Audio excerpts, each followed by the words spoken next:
வணக்கம். தேம்பாவணி நாட்டுப்படலம் பாடலன் 13.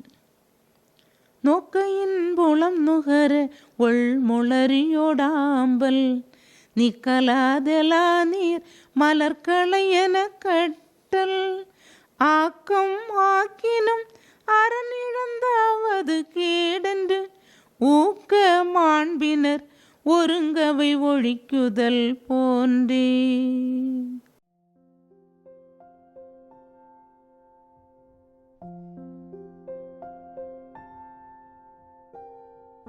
அன்பு நண்பர்களே வணக்கம். தேம்பாவணியில் நாட்டுப்படலத்தில் 13வது பாடலை நாம் பார்க்கிறோம். இதுவும் மருத நிலத்தினுடைய அழகைத்தான் வர்ணிக்கிறது. மருத நிலத்தினுடைய மக்களினுடைய மாண்பையும் இங்கே சொல்லுகிறது.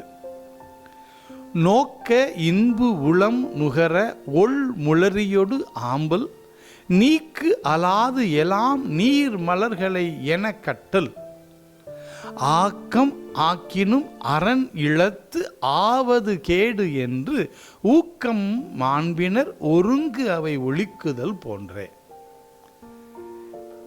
நெல் விதைத்தாகிவிட்டது, பயிர்கள் வளர்ந்து கொண்டிருக்கின்றன. பயிர்கள் வளருகிற பொழுது ஏற்கனவே அந்த நிலம் வளம் பொருந்திய நிலம். எனவே ஆம்பல் மலரும், முளரி தாமரை மலர், இன்னும் நீர் மலர்கள் எல்லாம் அங்கே மலர்ந்திருக்கின்றன. இவைகள் எல்லாம் பார்க்க அழகாகத்தான் இருக்கிறது. அதற்காக பயிர்களோடு இவைகளும் வளரட்டும் என்று விட்டுவிட விவசாயிகள் இருப்பார்களா? இல்லை. அந்த தாமரை மலரை, ஆம்பல் மலரை, மற்ற மலர்களை கலைகளாக பறித்து கட்டி வெளியே வீசுகிறார்கள். இது எப்படி இருக்கிறது என்றால், இந்த விவசாய மக்கள், இந்த உழவர்கள் அற வழியில் கிடைத்த செல்வத்தை மட்டுமே பயன்படுத்துவார்கள். அறம் அற்ற வழியில் கிடைக்கக்கூடியது செல்வமாகவே இருந்தாலும் அந்த செல்வத்தை அவர்கள் நீக்கி விடுவார்கள். ஆக்கம் ஆக்கினும் அரண் இழந்து ஆவது கேடு.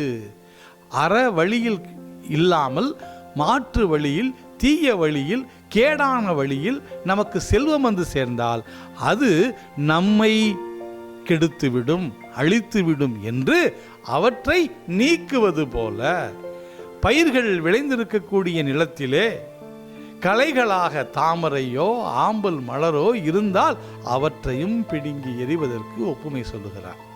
எவ்வளவு உண்மையான, நேர்த்தியான, நேர்மையான மனிதராக முனிவர் இருக்கிறார் என்பதையும் இது காட்டுகிறது.